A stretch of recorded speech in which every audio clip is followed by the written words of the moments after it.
اللهم صل وسلم وبارك على سيدنا محمد وعلى آله وصحبه أجمعين. القصة دي للكاتبة المبدعة أميرة محمد، ويلا بينا نبدأ قصتنا.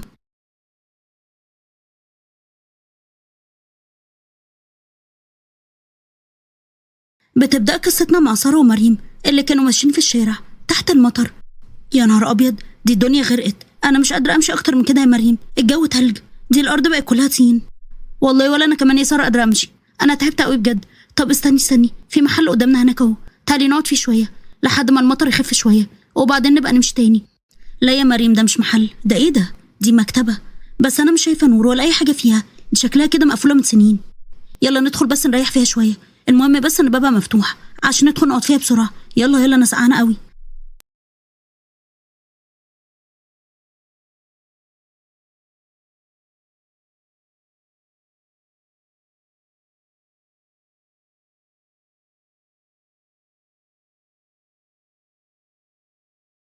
ولما دخلوا المكتبة لو الإضاءة كانت ضعيفة جدا وكانت مليانة رفوف عالية وكلها مليانة كتب. ياه، المكان ده مخيف جدا، مش عارفة ليه حسيت كده إن قلبي اتقبض أول ما دخلت هنا. هو مفيش ليا صاحب ولا إيه؟ واضح كده إنه لأ، بس بصراحة غريبة قوي إن المكان فيه كتب بالشكل ده، وكمان الكتب ديت كلها جلدها قديم قوي. وقتها سمعوا صوت هادي واللي كان بيقول بنفس صوت سارة. سارة يا سارة. إيه ده يا مريم؟ هو أنتي قلتي اسمي دلوقتي؟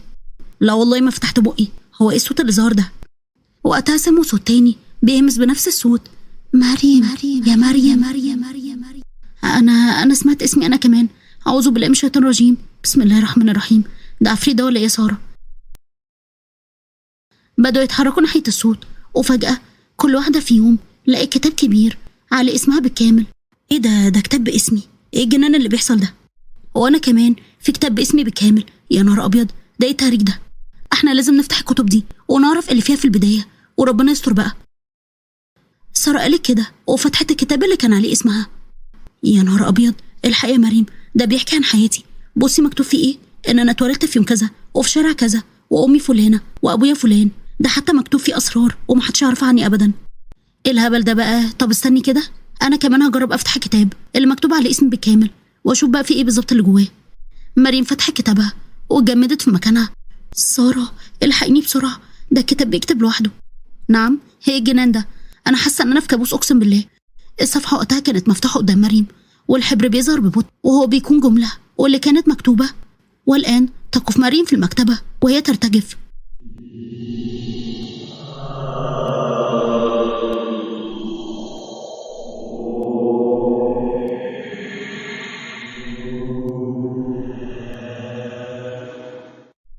مريم بصت حواليها بخوف.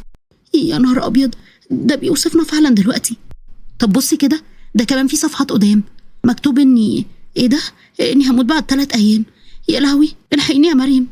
سارة، المكان ده اكيد ملبوس او في حاجة مش طبيعية، احنا لازم نخرج دلوقتي حالا من هنا. لكن وقتها الباب اللي دخلوا منه اتقفل بقوة لوحده، وسارة وقتها جريت على الباب وفضلت تخبط عليه.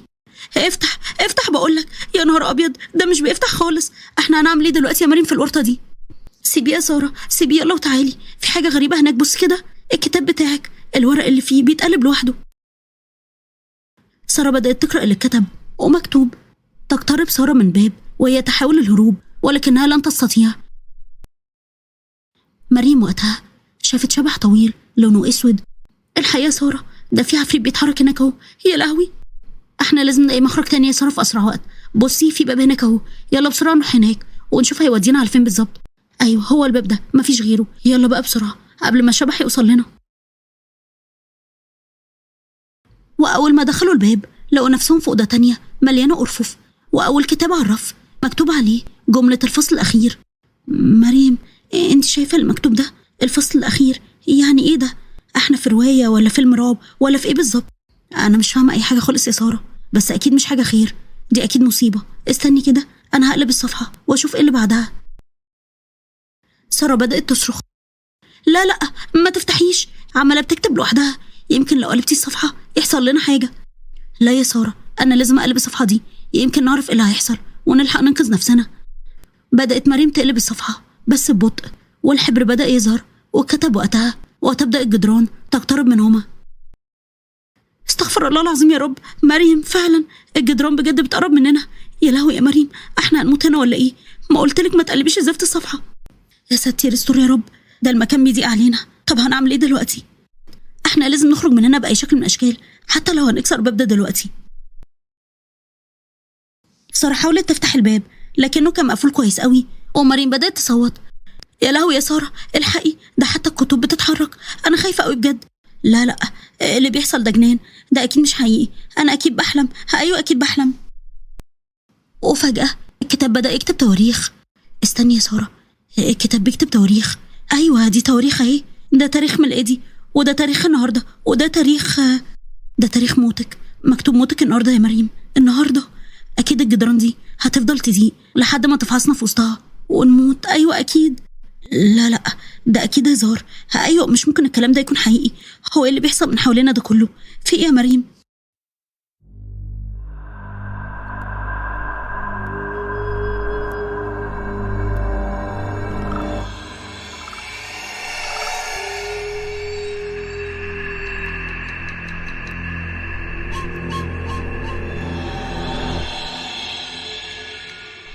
وفجأة بدوا يسمعوا صوت بيتردد من حواليهم وبيقول: اقرأوا للنهاية، أكملوا القصة. الأصوات دي في دماغي أنا بس، صح؟ لا لا، أنا كمان سمع الأصوات دي يا مريم. طب لو سمعنا كلامهم يمكن يسيبونا نخرج من هنا. يلا خلينا بقى نقرأ ونخلص. بس لو كملنا قراية مين يضمن المكتوب ما يحصلش فعلا؟ دول كأنهم هم اللي بيتحكموا فينا وفي كل تحركاتنا ومستقبلنا اللي جاي كمان. بدأ باب كان مخفي من أبواب الأوضة يتفتح، وهما ما كانوش واخدين بالهم من وجوده من أول ما دخلوا الأوضة في الأول. الحقيقة يا مريم، باب جديد اتفتح اهو. الحمد لله. يلا بينا نخرج بسرعة، لحسن بقى الجدران دي هتقرب علينا أكتر، أو يمكن ده مقلب جديد فينا ويطلع إن هو مجرد باب وخلاص. مقلب بقى ولا مش مقلب، أنا مش هفضل محبوسة هنا. يلا بينا يا مريم. وبعدين أصلا المكان ده كله مش طبيعي. أنا حاسة وكأن الكتب ديت عايشة زينا كده، أو يمكن يعني الكتب ديت تطلع أرواح وكل كتاب فيه روح حد. طب خلاص يلا كفاية كلام بقى، وخلينا نشوف الباب ده هيودينا على فين بالظبط.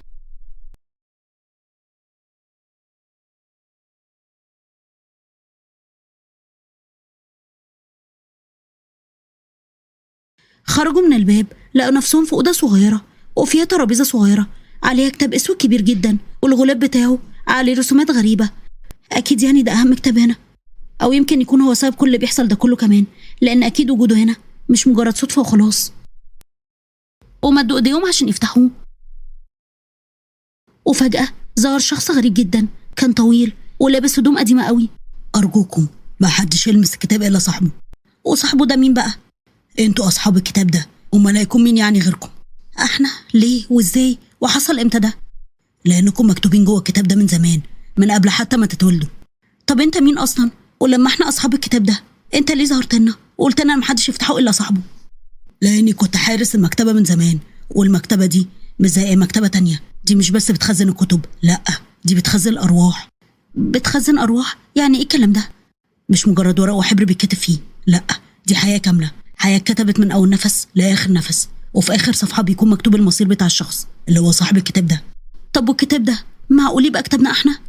أيوة، الكتاب ده مش بيوصف بس حياتكم، ده بيربطكم بالمكتبة كمان، لأنكم لو فتحتوه مش هتقدروا تخرجوا منها أبدا. عشان كده أنا حذرتكم قبل ما تلمسوه في البداية، وانتوا ما فهمتوش بقى تحذيري. احنا أصلا مش قادرين نخرج كده ولا كده من المكتبة، فايه الفرق بقى؟ ممكن تقولي؟ الفرق إن لسه في أمل، لكن لو فتحتوا الكتاب نهايتكم هتتحبس هنا وتبقوا زي أصحاب باقي الكتب اللي عرفوه. ايه يعني الكتب دي كانت ناس؟ يعني هما كانوا ناس عاديين كده زينا؟ لا لا، انا مش فاهمه بجد ايه التهريج اللي بيحصل ده؟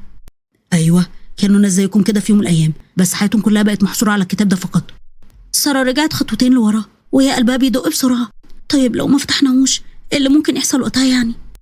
يبقى لازم تعرفوا ازاي القصه بتاعتكم هتنتهي، وتحاولوا تغيروا الفصل الاخير قبل ما يكتبوا الكتاب من نفسه. طب واحنا نغيره ازاي؟ ده الكتاب بيكتب لوحده، بقى معقول احنا نقدر نتحكم في الكتاب ده؟ لا لا مستحيل حاجه زي دي تحصل ابدا. المكتبه بتحترم صاحب القصه لو هو اللي كتبها بنفسه، لكن المشكله ان الكتاب ده بقى مش هيسمح لكم تكتبوا بسهوله اي حاجه جواه.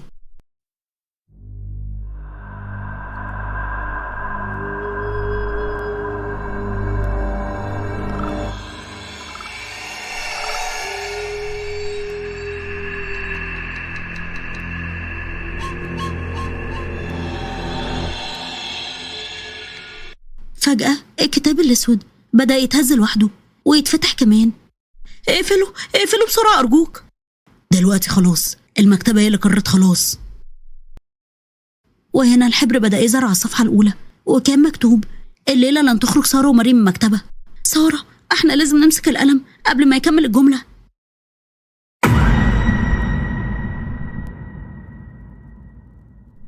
سارة مدت ايديها على الكتاب وقالت وهي بتترعش وهي بتحاول تمسك القلم: مريم، انا حاسة ان انا لو مسكته ممكن الكتاب يبلعني او حاجة، بس برضو احنا ما ينفعش نستنى لحد ما الحبر يخلص الجملة، لان اكيد لو الجملة دي اكتملت يبقى كده خلاص الموضوع انتهى.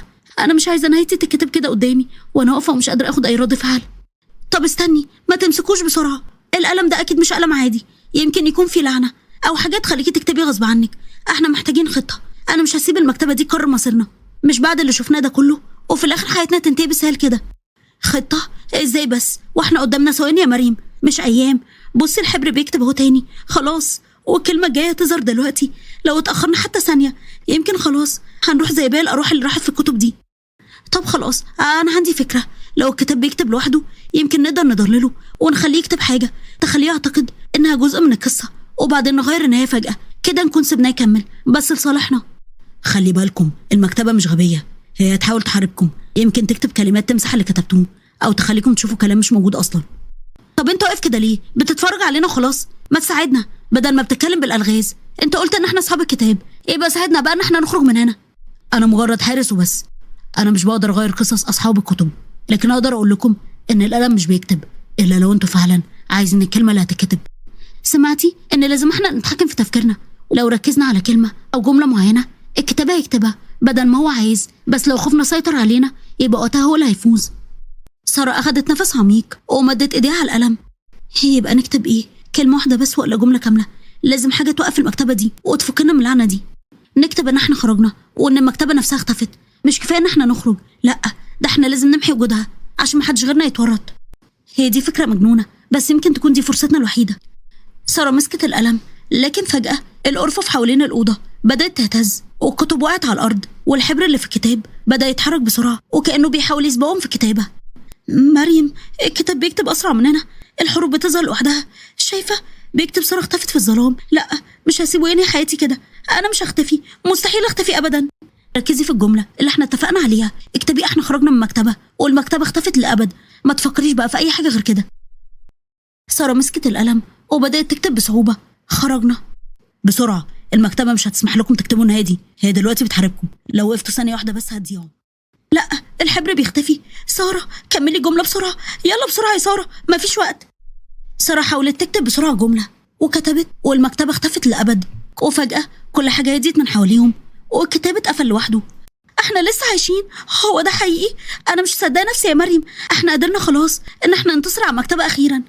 اعتقد ان احنا انتصرنا اخيرا، بس هو فين الحارس بقى يا ترى؟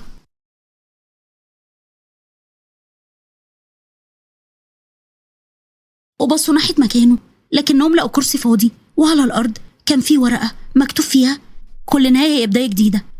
نعم، بداية جديدة، يعني كده ممكن المكتبة ترجع تاني؟ يا نهار اسوح، يمكن ترجع تاني أو يمكن احنا اللي لسه جوه الكتاب. أنا مش فاهمة أي حاجة وحاسة إن أنا كده تايه يا سارة، هو إيه اللي بيحصل معانا ده بس يا ربي؟ والله يا مريم أنا كمان محتارة أكتر منك، يا رب عديها على خير يا رب. بصي يا مريم، احنا لازم نهدى وناخد نفس عميق، يمكن الرسالة ديت مش معناها ان الشر هيرجع، يمكن معناها ان حياتنا هتبدأ من أول وجديد بعد ما اتحررنا من لعنة المكتبة. بس انتي ناسي احنا شفنا ايه؟ ده كان في هنا كتب بتتكلم وحارس بيظهر ويختفي. انا حاسة ان انا كنت عايشة في المرعب، ويا عالم بقى هو خلص ولا لسه شغال؟ ما هو ده اللي انا بحاول اقوله لك، يمكن مكتبة خلاص انتهى دورها لحد هنا، واحنا اللي لازم بقى نخرج منها ونسيبه ورا ظهرنا ونعتبر كل اللي حصل ده صفحة واتقفلت. طيب ماشي، بس احنا اصلا جواها دلوقتي، ازاي هنخرج؟ انا مش شايفه باب الخروج اللي دخلنا منه، وكمان المطر وقف بره. معقول الدنيا وقفت عشان احنا هنا؟ استني، يمكن لازم نرجع كتب مكانها. انت فاكره الحارس قال ايه في الاول؟ قال الكتاب لا يفتحه الا صاحبه، واللي بيغير نهايته يغير قدره. ايوه فاكره، واحنا فعلا حاولنا نغير نهايتنا في الكتب والحمد لله نجحنا، يمكن ده اللي خلى اللعنه تضعف. يبقى لازم بقى نرجع كتب على الرف اللي كانت عليه بالظبط ونقفلها بايدينا، وبعدين نتصرف ونخرج من هنا بقى. تمام، يلا بينا نعمل اللي انتي قلتي عليه وبسرعه بقى. مريم وساره عملوا اللي هم قالوا عليه، عشان كده بدأوا يحسوا بارتياح وحسوا ان المكتبه بقت هاديه وجواها هادي. وفي اللحظه دي ظهر الحارس من بعيد بس المرة دي كان شكله مختلف وملامحه كانت هادية جدا. أحسنتم، أنتوا الآن أحرار. أحرار؟ أحرار إيه يعني؟ خلاص اللعنة انتهت كده ولا لسه في توابع عليها؟ لا اللعنة كده خلاص انتهت، لأن المكتبة دي كانت بتاعت واحد اسمه صادق عبد الغني، كان مؤلف ومهووس بتسجيل كل حاجة عن الناس في البلد حتى أسرارهم، بس ما اكتفاش باللي بيتقاله، كان بيراقبهم من بعيد ويكتب عنهم لحظة بلحظة وكأن عايش معاهم. وبعد ما مات محدش عارف مين اللي بيكمل الشغل ده، لكن الغريب إن الكتب بقت بتكتب لوحدها. كل اللي يفتح كتاب مش باسمه يلاقي إن حياته بتتقلب وحاجات غريبة بتحصل له، وكأن الكتاب بيتحكم فيه. وعلى فكرة بقى في ناس كتير دخلوا هنا، لكن قليل قوي اللي خرجوا من هنا. طب يعني لو احنا خرجنا من هنا دلوقتي المكتبة دي مش هترجع تاني ولا حاجة؟ لا المكتبة هتختفي ومش هتظهر لأي حد تاني. طب وانت بقى هتعمل ايه دلوقتي؟ هتختفي انت كمان ولا هتفضل موجود مع المكتبة؟ لا طبعا، لأن أنا كنت حارس اللعنة، دلوقتي اللعنة راحت فأنا كمان هتحرر. ابتسم الحارس بعد ما قال جملته الأخيرة واختفى هو كمان. أعتقد إن احنا أخيرا انتصرنا، بس هو فين الحارس بقى يا ترى؟ الحارس اختفى. بص هنا كده في باب الخروج من المكتبة ظهر اهو، يلا بينا نخرج منها بسرعة.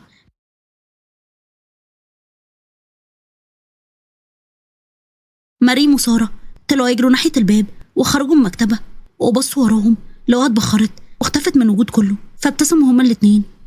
أخيرا دي كانت تجربة مرعبة قوي ومخيفة جدا يا مريم، بس الحمد لله إن احنا خرجنا منها على خير. أيوة الحمد لله يا سارة، بس تفتكري بقى المكتبة اللي ظهرت لنا احنا بالتحديد؟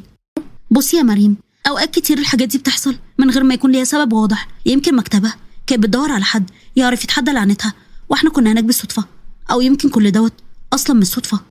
أيا كان السبب أنا مش عايزة أعرفه، المهم إنها انتهت ومش هترجع تاني. تعالي بقى نروح نشرب عصير وننسى اللي حصل ده كله. فكرة ممتازة جدا، وأوعدك بقى مش هندخل أي مكتبة تاني غير بتاعة المدرسة وبس.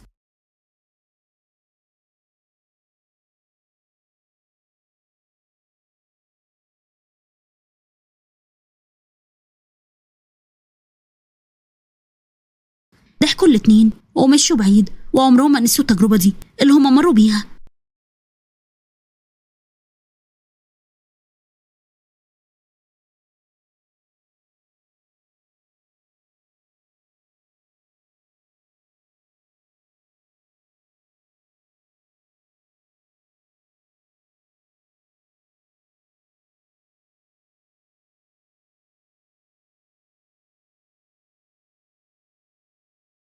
ولحد هنا خلصت القصة خالص، ولو عجبتكم اعملوا لايك وشير واشتراك في القناة وتفعيل زر الجرس على كلمة الكل عشان يوصل لكم اشعار بكل جديد. بحبكم قوي، مع السلامة.